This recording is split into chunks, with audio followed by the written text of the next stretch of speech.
তোমাকে টাকা দিতে হবে না হুজুরের হাতে। কে দিতে বলেছে? তোমার কাছে টাকা চাই, দাও আমার হাতে 10টা টাকা দাও, চাই নাকি? ওরা কি ভিক্ষুকের বাচ্চা? টাকা চাই তো। আমাদের গাড়ি হেঁটে হেঁটে তোর মাথার আর কাজ করে না। আমার আল্লাহ কি ভিখারি? এই আমার আল্লাহ ভিখারি? হ্যাঁ, তুই 1 টাকা দিবি, তবলিগ করছো। কিন্তু তবলিগ তো করে গেছে মুজাদ্দিদে জামান 5 হুজুর কিবলা। জোরে বলুন সুবহানাল্লাহ। আপনি অবাক হবেন, জানেন যখন সুন্দরবন এলাকায় জলসায় যাই, নদী পার করে 1-1.5 ঘন্টা ওরা নিয়ে যায় বাইক করে, যাই আর তওবা করি এখানে আর আসবো না, যাই আর তওবা করি আর আসবো না।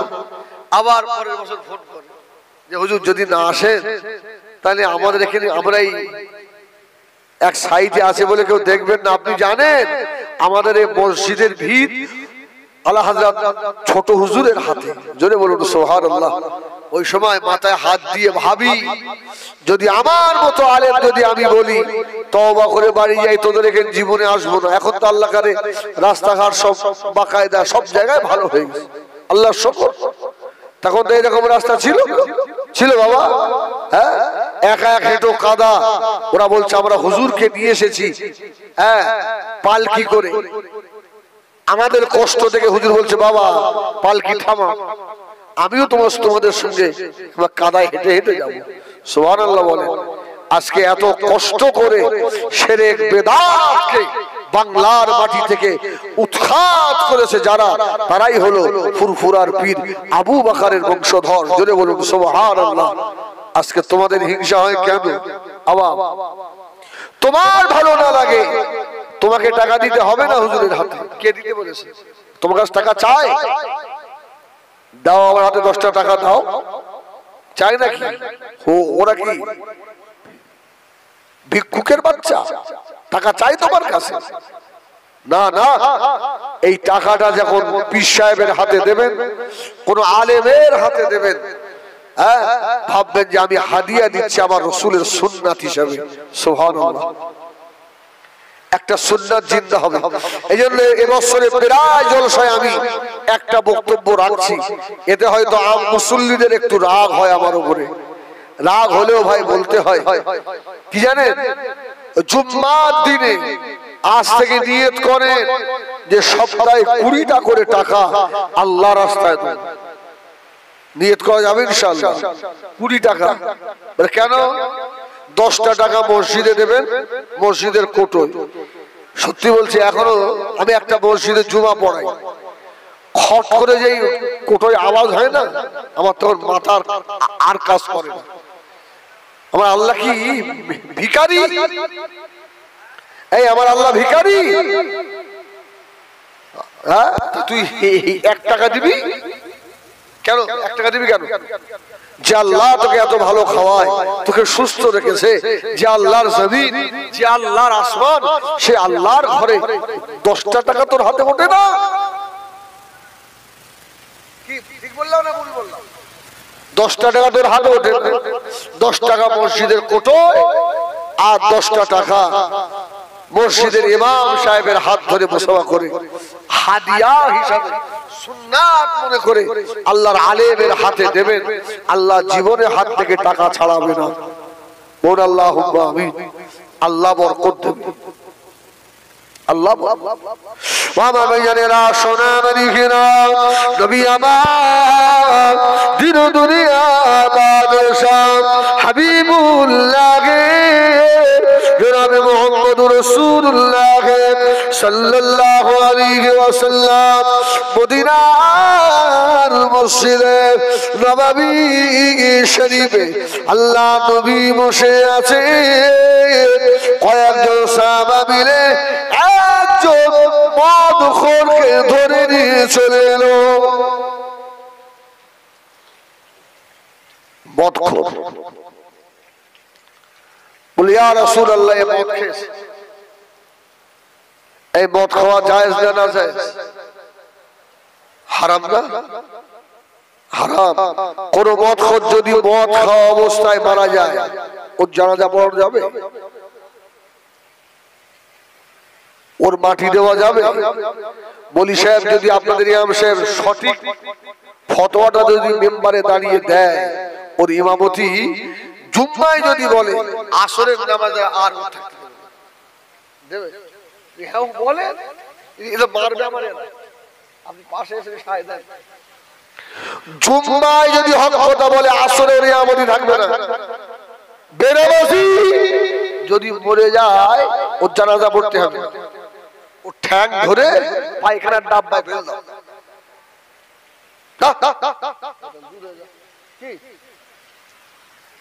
এখন এই কথাটা যদি ইমাম সাহেব বলে, ও চাকরি থাকবে?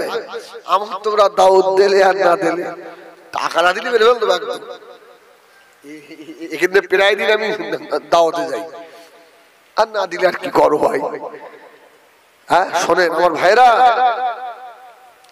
আমার ভাইয়ানেরা, সোনা নারীখেরা, মদখোর ধরে নিয়ে এলো। সাহাবীরা বললেন, ইয়া রাসূলুল্লাহ, ইয়া হাবিবাল্লাহ, এই সাহাবীটা মদ খেয়েছে।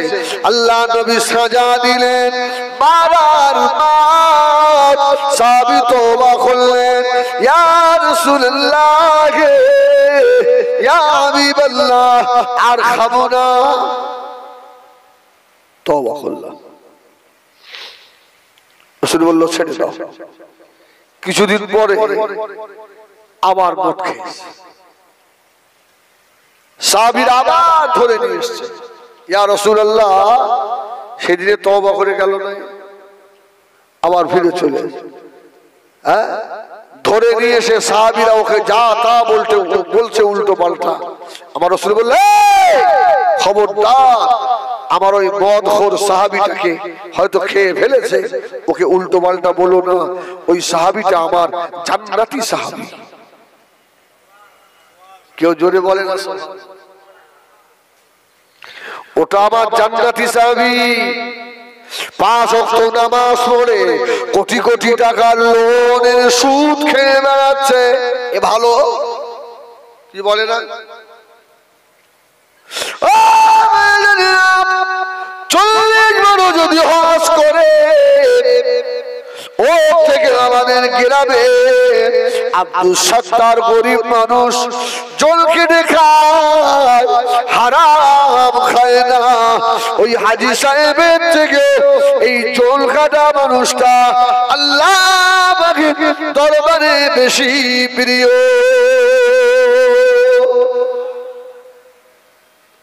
আল্লাহ সুন্দর দেখেন না, আল্লাহ টাকা দেখে দোয়া কবুল করে না, ধনী দেখে নয়, আল্লাহ দেখেন ওয়ালাকিন ইয়ানজুরু ইলা কুলুবিকুম, ভিতর দেখে। জোরে বলুন সুবহানাল্লাহ। ভিতরটাকে হিজবুল্লাহ গলা বাজিয়ে ওয়াজ করে, খবর নিয়ে দেখেন লক্ষ লক্ষ টাকা ব্যাংকে সুদ গুনে। কি হবে তোর চিল্লানি? হিজবুল্লাহ তো চিল্লে লাভ কি?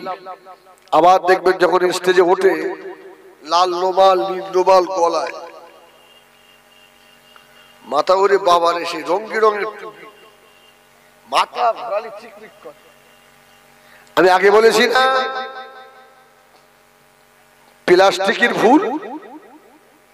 শোনেন তাহলে, আমি তখন হিপস কমপ্লিট করে, এটা অনলাইন হচ্ছে, সব শুনবে তো তারাও। নদিয়া জেলা কৃষ্ণনগর থেকে ভিতরে বাগমারা বলে একটা মাদ্রাসা, ওই মাদ্রাসায় আমি পড়াশোনা। আর ওই মাদ্রাসার তখন দায়িত্বে ছিলেন নদিয়া হাসখালী বেনালি বলে একটা গ্রাম। বেনালির আল্লাহর ওলি ছিলেন মাওলানা মতলুবুর রহমান সাহেব রহমাতুল্লাহ, বড় হুজুর পীর কেবলার খলিফা ছিলেন। সুবহানাল্লাহ, বড় হুজুরের খলিফা। তো মানুষটার এই এই চোখ দেখ, শেষ করে হবে দেখবি।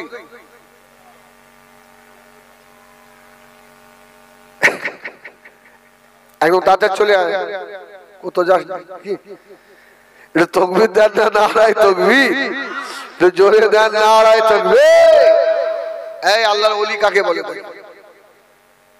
একদম হালকা পাতলা মানুষ, গায়ে 5 কেজিও গোশ নেই, একটা থলের ব্যাগ হাতে আর গোল জামা গুটিয়ে গুটিয়ে সেই কোমর পর্যন্ত উঠে গেছে, স্প্রিং করে।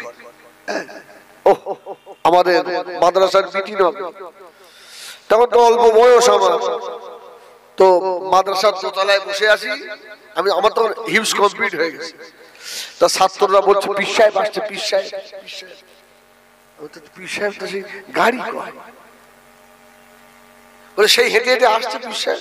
হ্যালো, আমাদের দীর্ঘা গাড়ি আছে, কিরাম পীর হেঁটে হেঁটে আসে। আল্লাহু আকবার। এসছে সব ছাত্ররা মুসাফা করছে, আমিও গিয়ে হাতে হাত দিয়েছি। আমাকে বলছে, বাবা মানুষ না চিনে মন্তব্য করো না। সুবহানাল্লাহ বলে। আমার মতো এত সুন্দর টুপি নয়, এত ভালো দাড়ি নয়, এত ভালো গাড়ি নিয়ে ঘুরে না, এত ভালো জামা গায়ে দেয় না। ওরা আল্লাহ পাগল, ওরা দুনিয়া পাগল নয়।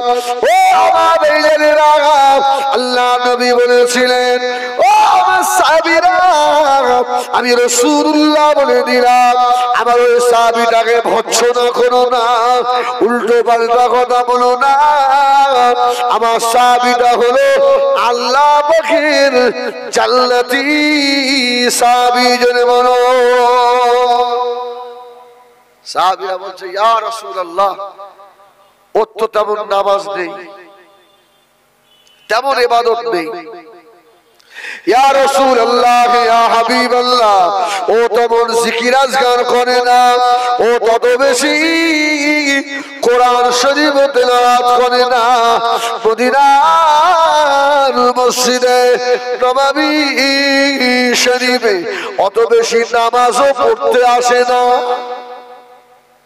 আর আপনি বললেন সাহাবীটা জান্নাতি।